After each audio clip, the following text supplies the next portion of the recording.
Lessa and Erin, thank you so much for joining us for this, what I know is going to be a great in dialogue session. Thank you. Thank you for having us. Yeah, thank you so much for the invitation.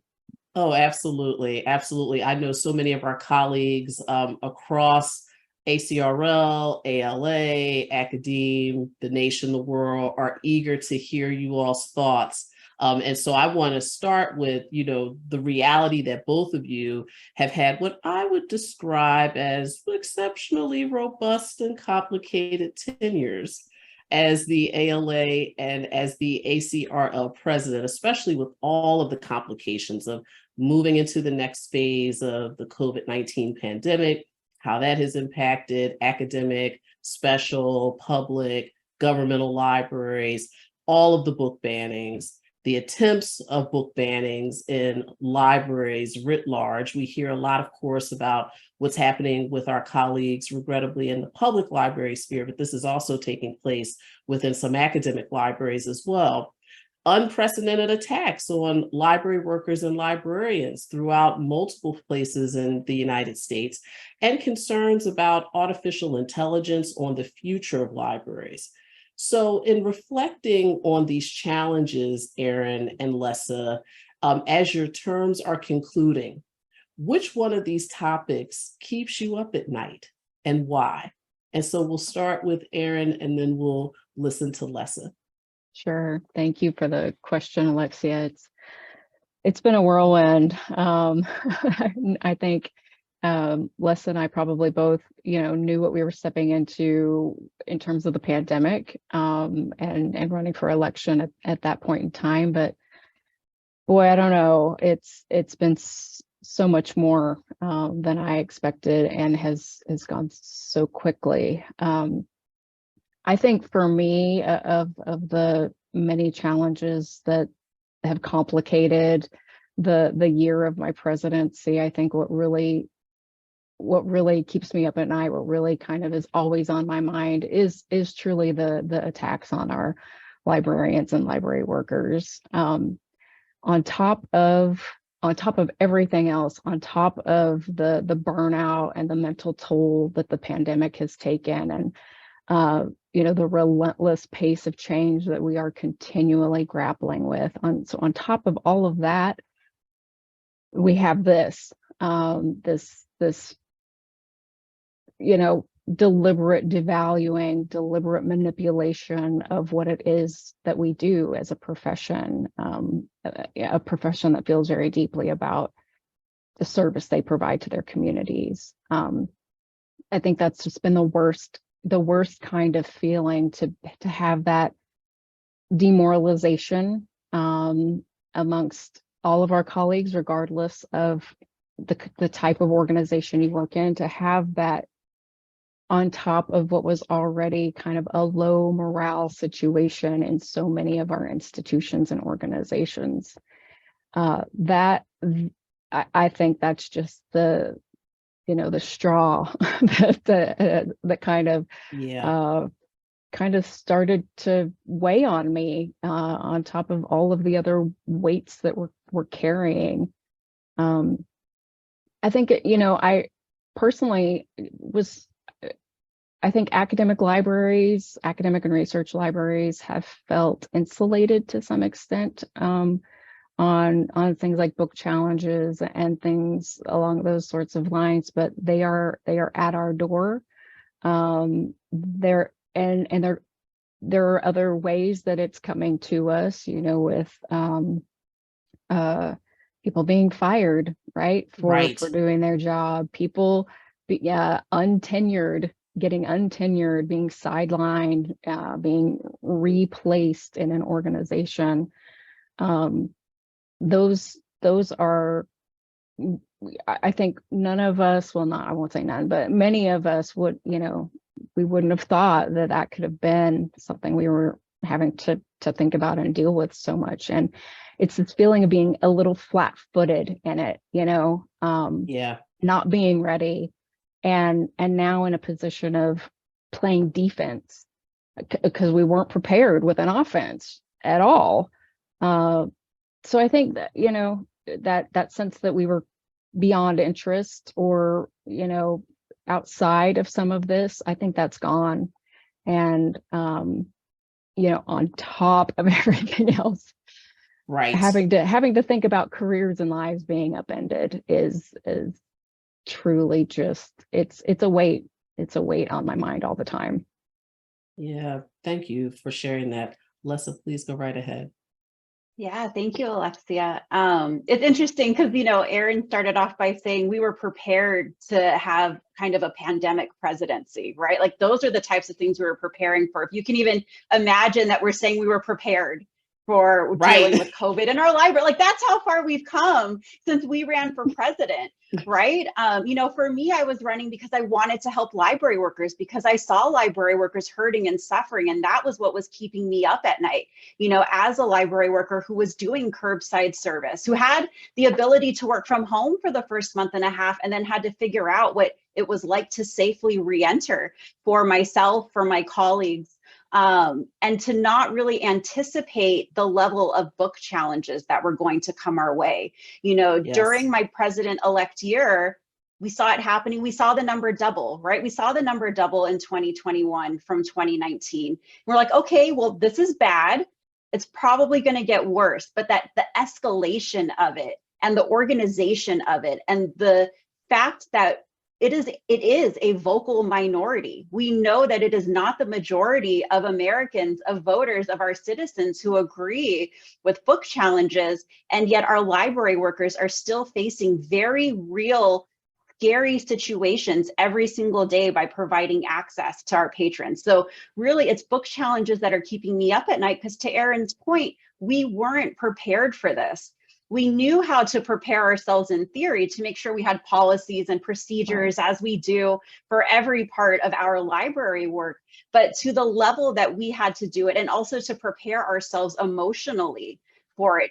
So many library workers I didn't go to library school to fight for this, to be yelled at, to be harassed, whether it's someone working in a public library, harassment from patrons unfortunately occurs on a fairly regular basis, but adding this on top of it, has just been something that was unforeseen. But I do think now that we have a better understanding that it is organized, that it is a vocal minority, that we are starting to make that curve into the proactive way to be able to fight back against book challenges. But it's been something that, is my 3 a.m. like, what are we going to do? How are we going to help these individuals that are contacting the Office for Intellectual Freedom that doesn't have enough staff to handle all of the momentous things that are happening?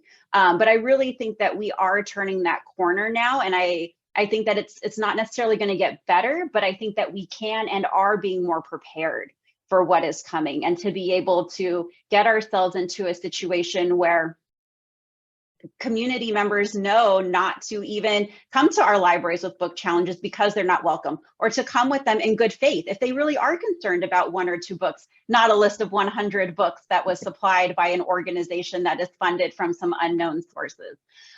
So definitely the book challenges are what keep me up at night, but especially in relationship to how they affect library workers and our safety and our retention within the profession.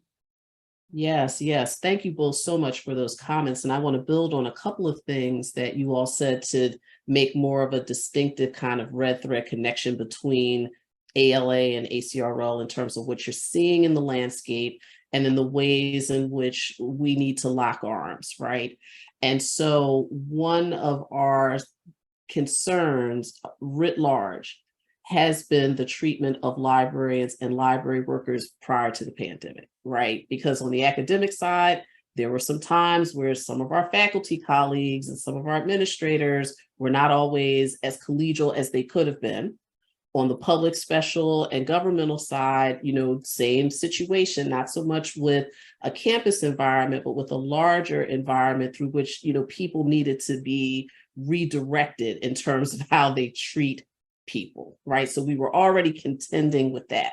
And it feels like the pandemic popped the top off of the proverbial bottle like a cork to not only bring some of those bad behaviors further into fore, but to also magnify them in addition to all of these other challenges, the book challenges, the tenure challenges, the standing appointment challenges, the aggression around children's readings that are combined with drag time story hour, right? Like just all of this and to your point, it's all being magnified by a few people. And so now the two organizations, ALA and ACRL, are marshaling out on a different type of strategy.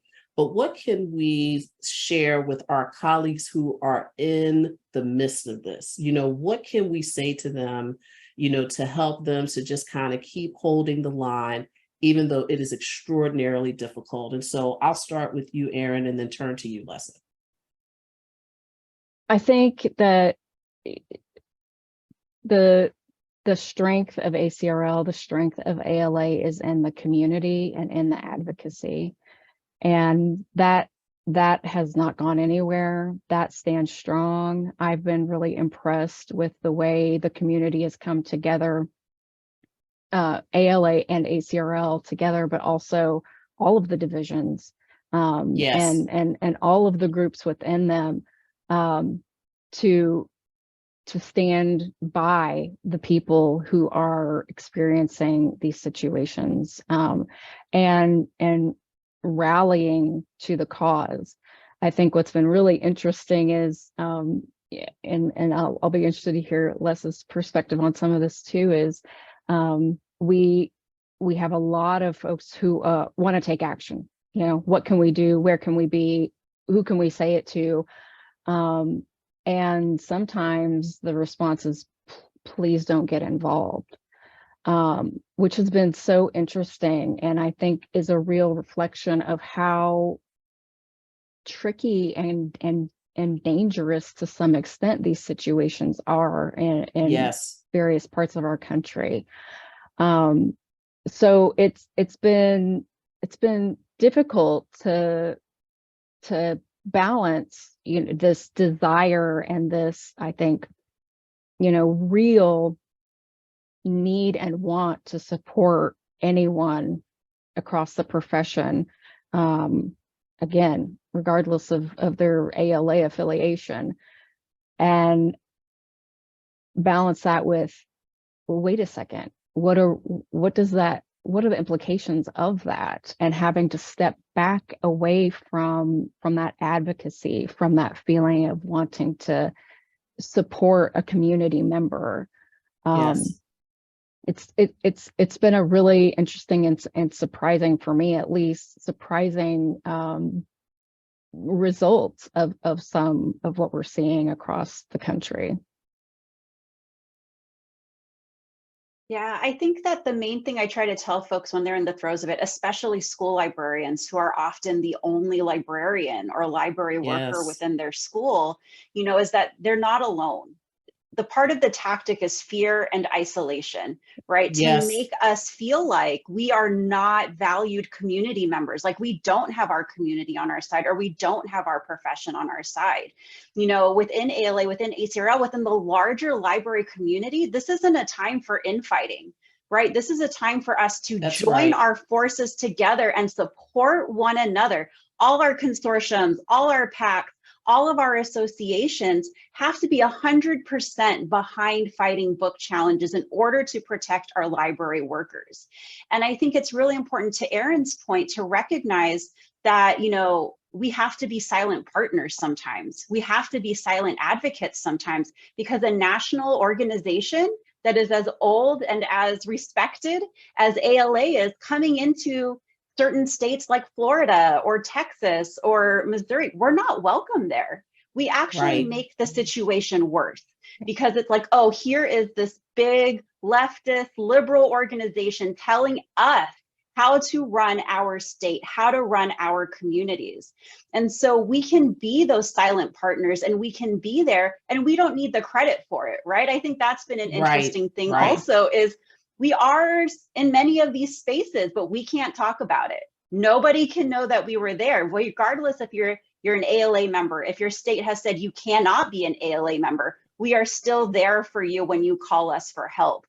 So I think folks just really need to know that they are not alone ALA has tripled the number of staff in the Office for Intellectual Freedom to be able to handle the increased number of challenges and support that is coming in, and to get that to that proactive space. But don't feel alone, because we've got you. Even if it's just to vent and ask what the heck is happening to me, that emotional component is also what our library community is here for.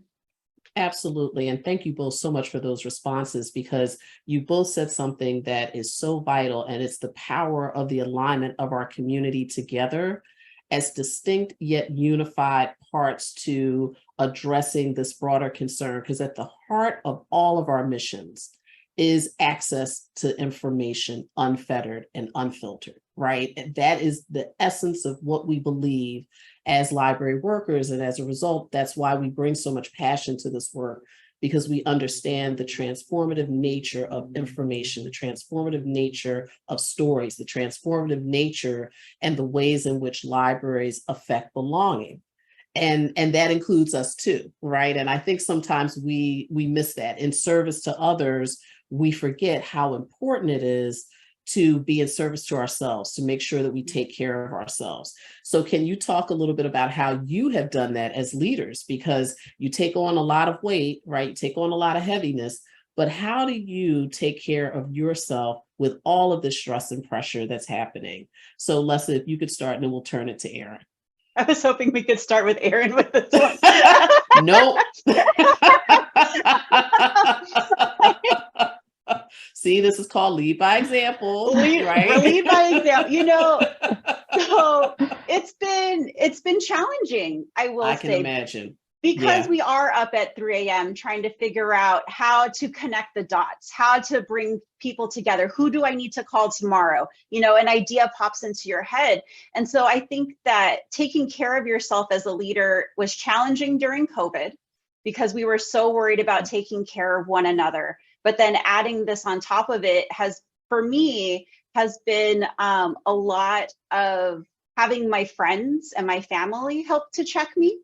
You know, saying, you seem a little bit short today. What happened at work? What actually happened? You know, or how can we support you? What does that look like? And making sure that I take time out at least once a week to do something that is just for me. You know, I'm a big introvert. And so the amount of alone time that I need is a lot, and increased a lot over the pandemic, right? Like I'll say that the start of my presidency was really tough for me, coming out of that isolation into such a public facing position that also included a lot more travel than I originally anticipated. I will say, I thought we'd be a little bit more hybrid than we have been this year. And so I had a lot of anxiety that I really had to deal with and figure out. And so I really tapped into my resources of the things that bring me joy and center me, right? So I live near the ocean. So making sure I see the ocean at least once. There's no excuse for me to live 2 miles away and not see it. You know, and to just remind myself that there's something bigger than all of us. I'm also a big proponent of therapy, if that helps. So I made sure my therapist and I had a regular schedule. You know, we were kind of on a track of maybe we could get to quarterly. We went down to every 6 weeks, every 4 weeks, depending on the time of year, and being really honest and making sure that I was eating healthy, drinking water, you know, especially when you're traveling and you're going to all these different events, you get run really ragged. And so my family makes fun of me, but I always have a bag of almonds on me so I don't get hangry wherever I'm at, and a water bottle, you know, and I'm like, does anybody want almonds? We don't want your almonds. Leave us out of this almond situation. But they've gotten me through a number of conferences, me and my security almonds. So, and making time at least once a month to just do nothing that has to do anything with libraries. I love libraries. I am passionate about libraries, but sometimes you have to be able to remove yourself a little bit to see what that bigger picture is and just shut down your mind. Those are a few strategies that I've employed. Yeah, thank you. Yeah, I mean, without my partner, who just kind of is a vessel at the end of the day for me to like throw all of the hard stuff into, I don't know that I would have made it. The role that she has played, my family has played, my friends have played throughout all of this, and in the joy and excitement of things, and also the what what are we doing? Yes. How can we do anything? They've been there for all the highs and lows, and so without that, I would have been a wreck totally. I am also an introvert, so it is critical that I have time somewhere in the week where it's just me, and I Yeah. have to recharge. I have to think about something like Lessa, like that isn't libraries, that isn't work, that isn't AC. Like I have to disconnect and create some space in my brain to have a little bit of nothing going on. I read a lot of like fantasy and science fiction stuff. So if there are witches or vampires or, any of that kind of stuff, I'm there for it. And, watching, binging, Bridgerton, Heartbreak High. I mean, like, I'll take all of it and just kind of switch off a little bit, live in someone else's world for a while. I'll also say that I have had incredible support in my workplace. My colleagues, my dean have been incredibly understanding of the time and space I've needed for me to focus on the ACRL work. And again, without that, this would have been unmanageable. I would have been no good to anyone. So that was a huge part of being able to, take care of myself, take care of the rest of my life. Libraries are important. Like Lessa said, it's not the whole of my being. I love what I do. I love this community, this profession, but I am more than this. So having myself surrounded by people who understand that and respect that has been a huge part of being able to do this. Yeah, I think I want to cue the dramatic music around both of you saying that libraries is not your life. Like, we'll figure it out to like do da da da, and then have you both make these statements. Because I think that's truthfully, all kidding and jokes aside, I think some people will be very surprised to hear that, in seeing the two of you and our other divisional leaders and just the amount of energy and heart and soul that you have placed into your volunteer leadership, because people also need to be clear, volunteer leadership roles at an extraordinarily tough time. I just appreciate so much your candor. Lessa, go right ahead. Oh yeah, I was just going to add, to Erin's point of a supportive administration, that Yes. I could not have also done this without, especially being kind of one of the faces of book bans and challenges right now. I get hate mail from folks, and my workplace is public information. And so one of the conversations I had to have with my director was they might come for the library at some point, and what does that look like? And my director was, we have your back 100%. We have your back. This is the profession's back. And I was able to sleep a little bit easier at night because I was worried for our library and for our staff also. So to know that our board supported me and intellectual freedom, I think was essential. But also thank you, Alexia, for pointing out that this is a volunteer position, and Erin and I still have regular duties and responsibilities. Yes. I still sit on the reference desk, multiple hours a week. I still have to do my collection development. It's been a challenge and a lot, but supportive administration helps with a whole bunch of that. And I will say also for ALA president in particular, it's a little bit more uncommon for somebody to be working full time while they are also president. A lot of folks get to take a sabbatical or, are entering retirement or have another situation. And so I think that for me this year, it's been really important for me to be candid and to be honest about the challenges of it, because if we want to tap into the full strength of the leadership that we have available to us within the association, we have to know that sometimes it looks a little bit different to be in these roles, and what skills or attributes do we need during that time. Right. No, go ahead, please, Erin, go right ahead. What I didn't realize when I came into the role, was that it was somewhat unusual, and it was pointed out to me really really clearly about halfway through my president's year, that this person was telling me they were so happy that someone like me, someone like Lessa, who were not deans, we're not directors, we're not Yes. near our retirement age. I wish. I just said Especially the after same this thing year. last week. I overstand. Go right ahead. But that we were, you know, kind of maybe mid-career, and we were in leadership roles, but we were not the leaders, and that was a really important thing for them to see. And I hadn't thought about it really. But it's, I think, you know, to Lessa's point, that we do have this kind of opportunity to demonstrate that there you can make it happen. You don't have to be at the top of your organization necessarily to think about a role like this for yourself. Now, is it possible for everyone? No. I mean, Yeah. Lessa and I have been very, very lucky in all levels of our lives to be able to accommodate this kind of role. But you don't have to be at the top, right? This is an opportunity that's out there, no matter what kind of position you hold in your organization. Yeah, thank you both for sharing that, because, you know, as we have had over the decades conversation about our pipeline issues, right? Issues in the profession, also issues in our association. You two not having, you know, what is described as the chief administrative officer role in your respective libraries.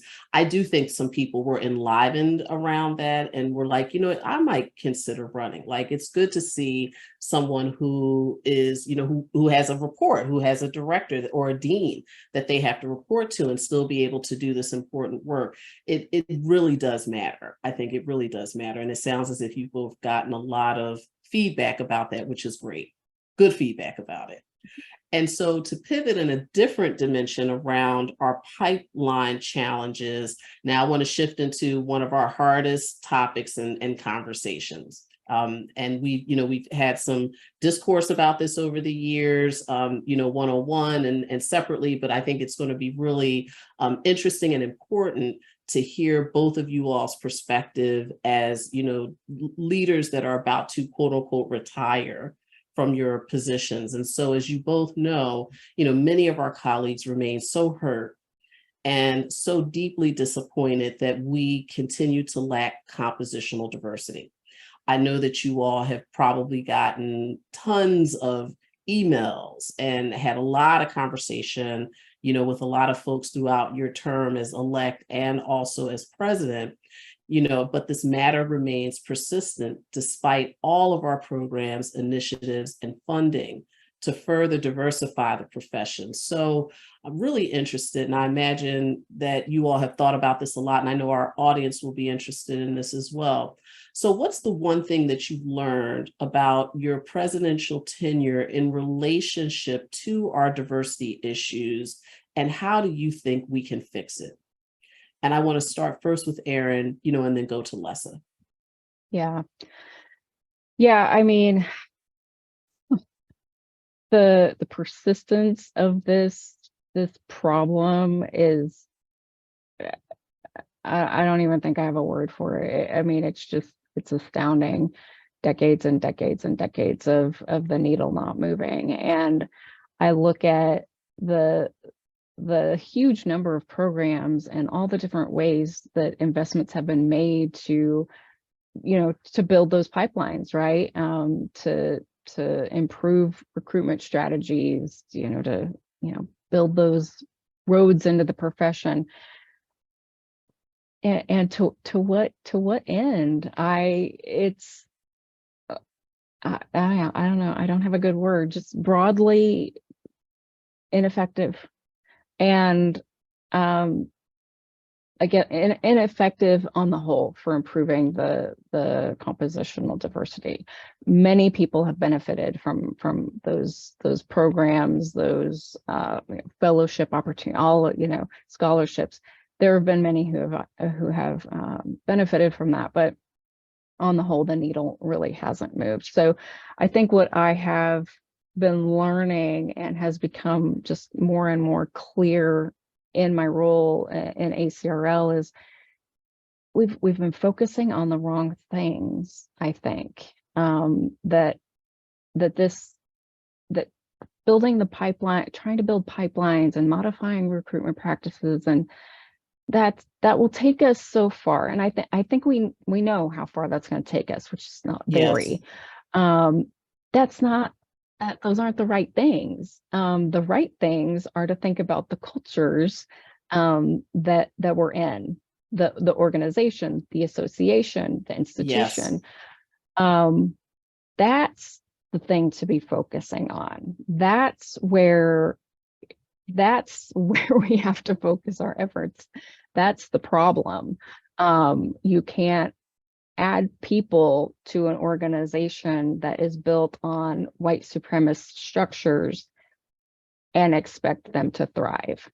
And I think so often about the groundwater approach that the Racial Equity Institute talks about, that you can't, I'm going to mess it up, but like you can't put fish into the water and the water's no good for them. It's a problem of the water. It's not the fish. You got to fix the water. And what I think about that concept so often, and in this role more and more about how difficult it is to pump the bad water out and get good water in. It is slow. It is slow. And that is frustrating. It's frustrating to me. I can't imagine how frustrating it is to others who experience this in a way I'll never understand. But that doesn't mean you stop pumping. I'm going to leave this like metaphor, I promise, before I truly mess it up. But our systems and structures are steeped in racism and discrimination and bias. And that if that doesn't change, we cannot bring people of color, marginalized communities, and into these environments and expect them to thrive. It's not a retention issue. It's not a recruitment issue. We can put tons of people in library school of all shapes, sizes, and colors, and they can come out with a credential, they could come out with the qualifications, everything they need. But if we put them somewhere where there is nothing there to help them thrive, we will never meet this diversification of the profession goal. And we've been focusing on the wrong things because the right things are hard. The interrogation of these systems and structures, very hard. Changing them, harder. Holding ourselves and each other accountable for that, even harder still. I wish I had all of the answers, except that we have to keep our foot on the pedal. That to let off even a little bit is to take us back even further again. And that there are so many pressures and challenges around us already that are making our professional lives difficult, our personal lives difficult. We cannot backslide on this. There is so much work to do. And I think,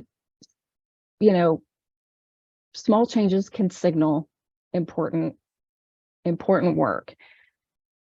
Big change needs to happen, but the small stuff can help to signal some things. And so I think about some of the things we've done in ACRL that are, they're not big splashy. Hey, we fixed it. ACRL is a wonderful and welcoming organization. Everyone believe it and trust us. But we've done something. We've looked at our budget. We've identified how much money we spend on EDI initiatives. We have suggested that there be line item allocations in our budget for those things so we can mark and measure and benchmark where our money's going. And I think where your money goes says a lot about your priorities. That is a signal. We've done some work on building pipelines. I think that work is important. We'll continue to do that. We make opportunities for BIPOC professionals to join ACRL for free. So, you know, that kind of thing is still good. We took our core commitment for EDI out of our strategic plan as just a few sentences, and now it's a goal area. It is a focused goal area with a committee that is pushing this work forward, that is making this a major priority for the organization. So there are lots of signals, but I think formalizing our accountability and measuring our efforts is a huge part of making sure that we continue that interrogation and continue identifying the changes that have to be made in order for that, you know, groundwater to be a place where everyone can thrive.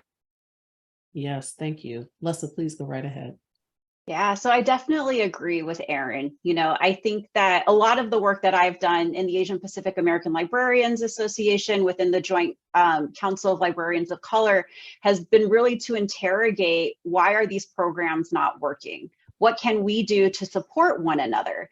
And I think we are coming more and more to the exact realization, it's not us, it's the system, right? This problem is so systemic that to suss it out is really difficult. But I think it is exactly in setting expectations, holding ourselves accountable to those expectations, but also being realistic about what the future looks like, right? We're not going to solve these things overnight. We're not going to solve them really in the next 5 years, but we can start to build that foundation of the institutions that we want to work in and the institutions that can support inclusive structures so that everybody, including the community, including our staff, feel like they have a voice and they can come as their whole selves to work and not have to act or look or pretend to be a certain way. And so I think for me, the realization during the presidency that really hit home was that there's no one fix for this, right? Like ALA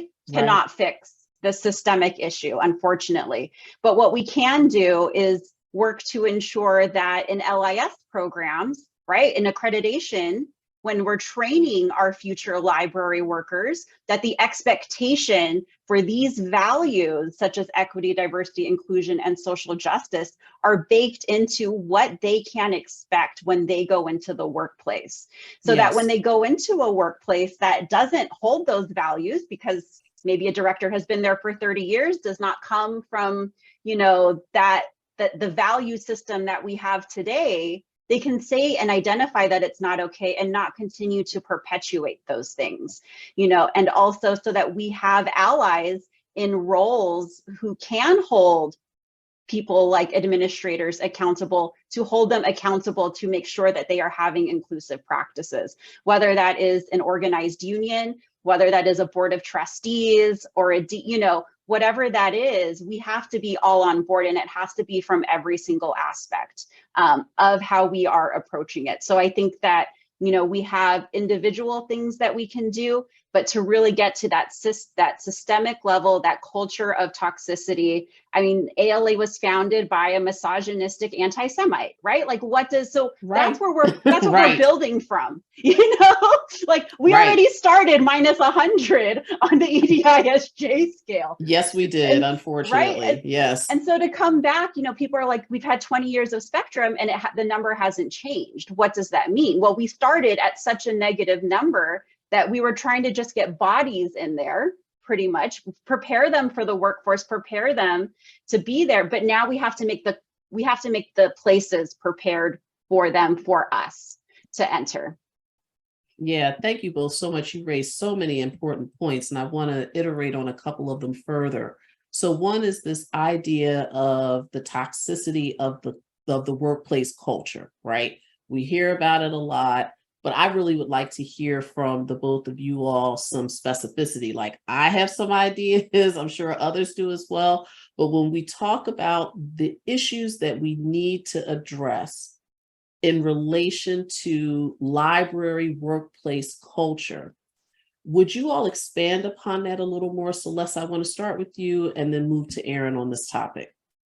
Yeah, so one of the main things that I think about when I think about the toxicity of librarianship is this idea of perfectionism that we have, where everything has to look and be and cataloged and in the right place on the shelf in a very specific way, and that there is no Yes. room for deviation.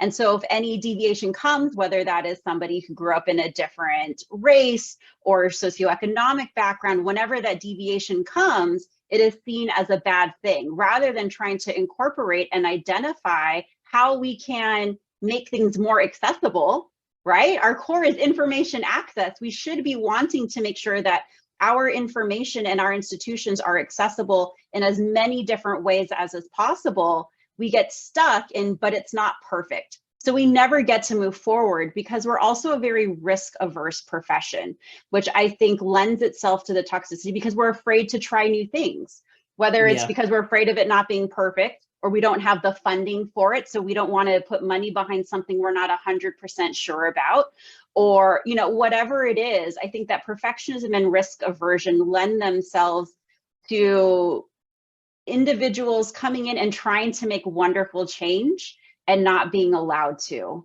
or having the ideas stolen by individuals who can make that change. And so we don't have the language also, I think, to talk about it, and the vulnerability, right? Like there Yes. is zero vulnerability, which lends itself to toxicity because everything has to be a secret.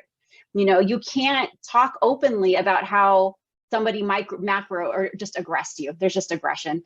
You know, you can't speak openly to that because feelings are going to get hurt. And the service part of us, where Yes. we want everyone to be happy and taken care of, I think, and have this perfect world is not realistic. And we have to face that realism and learn how to have these difficult conversations. Yes. Thank you. Erin, go right ahead. Yeah, I mean, I think some of this in the organizations I've been in is thinking about what qualifies someone to do this work and what that should look like. And what qualifies someone is, you know, it has to be the MLS.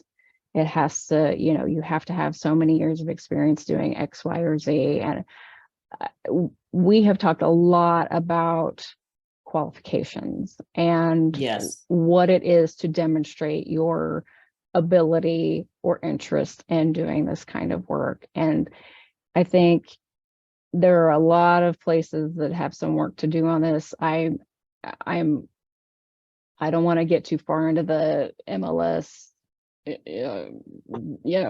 discussion, Oh, sure. Sure. but opening the doors up for people to talk about more than their credentials, more than the the 2 or 3 letters after their name, has really opened the door to, in our recruitment, to some candidates that would not, under other circumstances would not have come through.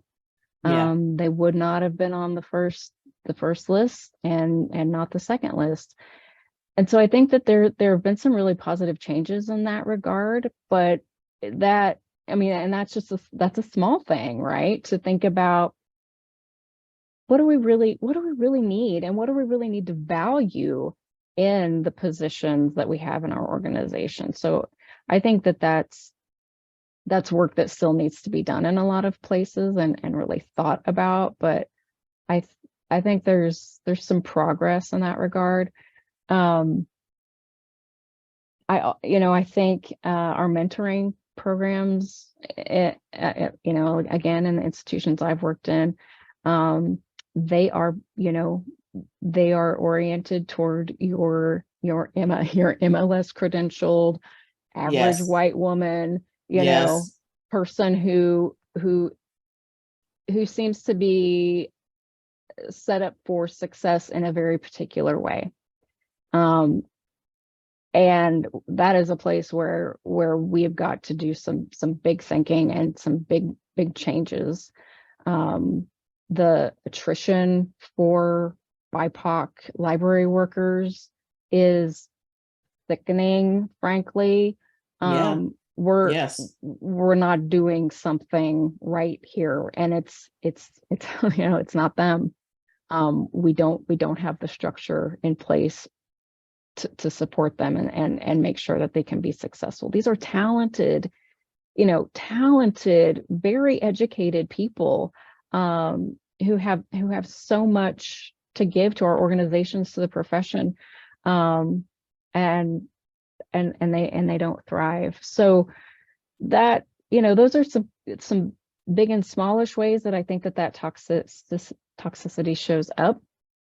I also think that people sometimes don't understand what the what HR is here to do. Right.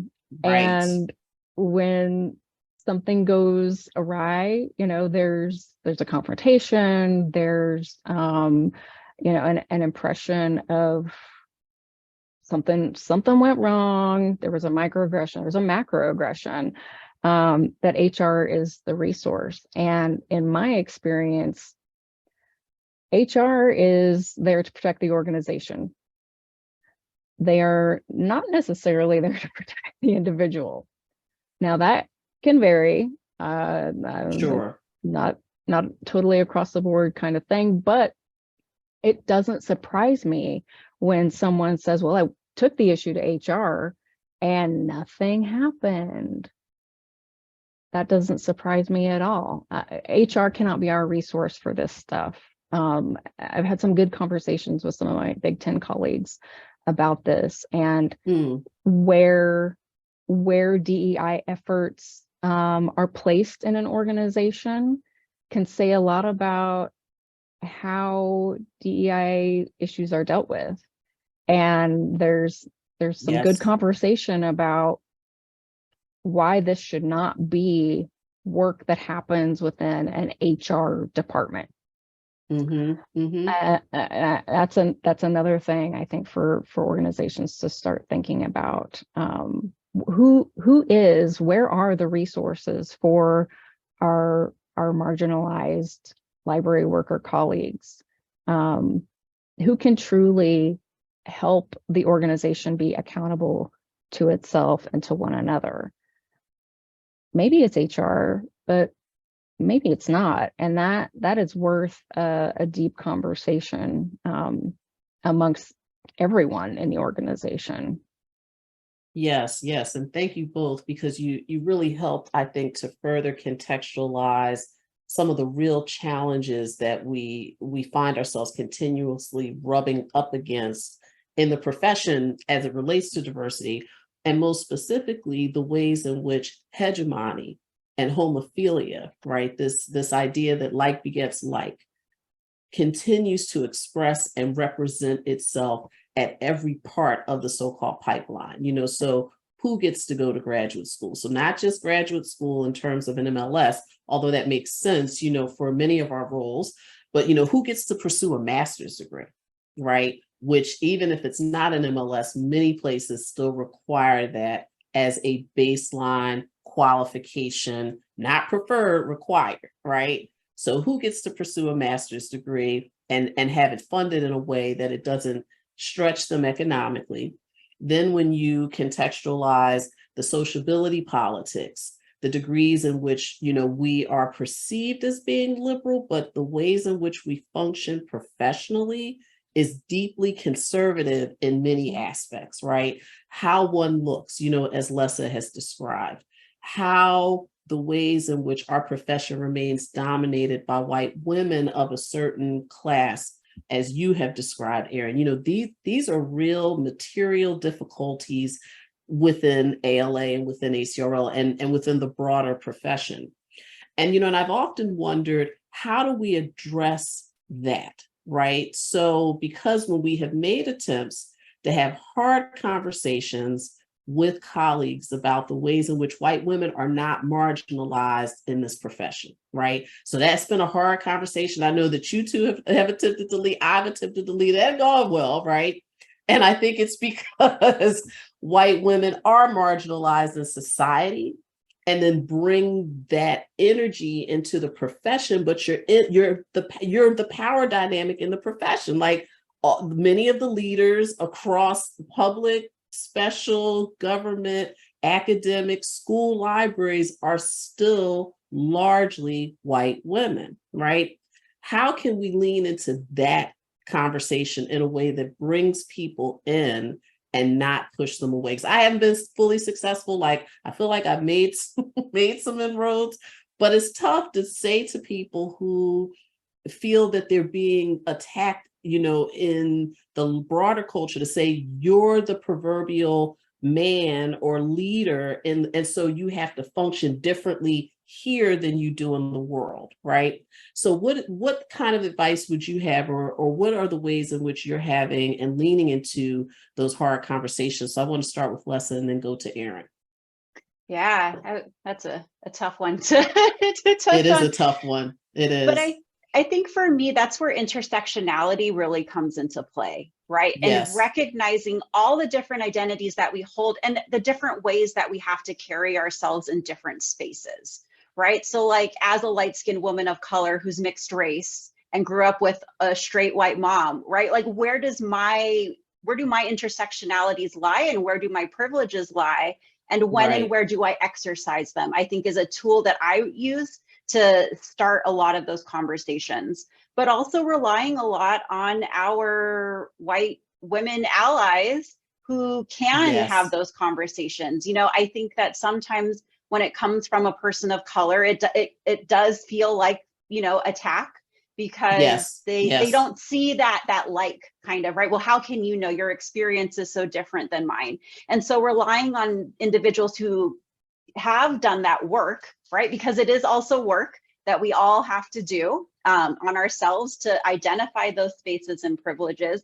Having folks who have done that work go into those spaces with you or initiate those conversations, I have found to be the most helpful, and pretty much in any leadership journey as well, right? If I'm going to go talk to stakeholders, who is the person that is going to be able to speak to them the best, I think is kind of the approach that I take. Yeah, I agree. The bringing my whole self into the conversation, into any conversation, is really important. I did not come from a privileged background. I did not go to any kind of prestigious schools. But first and foremost, I am a white woman, and that has afforded me significant privilege along the whole of my experience. And that's a responsibility for me, in my professional position, but out in the world. And I have to utilize that in every way that I can to support opening doors for others who don't often have access to the doors. And that I may have come embarrassingly late to this realization, but that's driving me now. That is my responsibility throughout the rest of my professional life, for sure. Because I do occupy this space that is inaccessible to so many, and I have a leadership role. I have to apply it, and I can say things that my BIPOC colleagues can't say. I can be in spaces that they're not necessarily always going to be in, and if I'm not using that power and privilege, then someone needs to tell me. Like, I need to be redirected. It Yes. is, I can't underscore enough how much of a responsibility I feel for that. And so this lens is on everything I do. I I don't want to speak for my BIPOC colleagues, but I need to make sure that a voice is represented that is applying a critical lens to the things that we're doing. Why is that candidate not on our list? Why did we ask that question during the interview? Why, asking the why questions, making sure that when we're looking at policies, when we're looking at procedures, when we're looking at those things, that when it's a room full of white people, that someone is thinking about the people who are not in the room Yes. at that Absolutely. moment. Yes. And I have mixed feelings about that sometimes. I had mixed feelings accepting the nomination for election. Honestly, did we need another white woman in the ACRL president's role? But it's this, it's the sense of opportunity that I have with the privilege that comes by being white, and it is, as I said, it's essential for me to leverage that in every way that I can to advance this work. Thank you both so much. What a great conversation. So of course I have one last question. I wish I could talk to you for another hour. I know that people are going to just be thrilled to hear so much of what you have had to say. So thank you. So what are the opportunities that lie ahead for ALA and ACRL to further enact inclusive excellence, for our members and within our programming? So I want to start with you, Lessa, and then turn to Erin. Sure. So one of the things that I've been really excited about working on this year has been ALA's Allied Professional Association, our 501c6 arm, that has been traditionally used for certifications. But I think now, as we have seen through COVID, as we've seen through book challenges, our library workers need advocacy on the worker level. And so I think that is really where our future is putting more resources into ALA APA to be able to support our library workers. I think the American Library Association is supporting libraries and has been supporting libraries for almost 150 years. And now we really need to focus on our library workers. So looking forward to continuing that work through ALA President-elect Emily Drabinski's year and beyond. Thank you. Yeah. I was in a strategic planning session with the ACRL board yesterday, so there's like so many opportunities on my mind, and it'll be difficult to prioritize, but thankfully that'll be Beth McNeil's. I was waiting for you to be like, next. I'll be on her plate a little bit. But I think, one of the things I also think about a lot is Tressie McMillan Cottom, who was the opening keynote speaker at the ACRL 21 conference, and she talked about pragmatic hope. Mm-hmm. And I think about that a lot, that we don't want to abandon our big ideas. We want to keep that hope, keep that drive, but understand that we're going to fall short. It's just, we have to expect to fall short. But that doesn't mean that you stop, that you keep going. So I think that some of the opportunity that ACRL has is to grow the community of mentoring. I think that that's a underdeveloped part of our community, and we have